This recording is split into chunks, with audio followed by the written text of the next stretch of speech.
બધાય ના હોય તને કહ્યું તું તું ખાવા ના તો કઈ જો આપણે મંદિર બંધાઈ નીકળી જાવ મંદિરથી દર્શન કરીને બકાય મેં તને કહ્યું તું તો ખાવા નહીં છે તો ખાવા મેં તો રહી જાય ને કઈ ચલો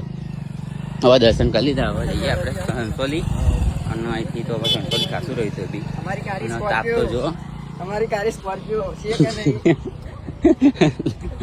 हाय काय स्कॉर्पियो जो बोली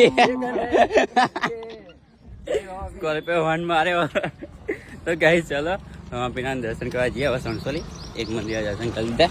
અંકड़ હાથે બાંધી દીધા અમારે ભાઈ રહી જાય એક ખાલી નાસ્તો બાસ્તો બધા ઇન્ટરેસ્ટ હોય તો રહી જાય એવું કરે સાચી વાત ને રહી જાય ખાધે મોટું ધ્યાન આપે મંદિરે આવે તો ચલો एनर्जी आई थी ना 100 किलो पैसा खाते भाई પ્રસાદ નહીં પ્રસાદ તો અલગ હતો હા પ્રસાદ તો અલગ હતો તમે મારા હાથ છોટો ઝાપડવા બેસી જતા તો ગાઈસ પ્રસાદી અને ખાવાનું અલગ હોય એમાં અમને ખબર નહીં પડતી લાગે હારે ચલો મળીએ ફરી जय राम आपी જય રામાપીર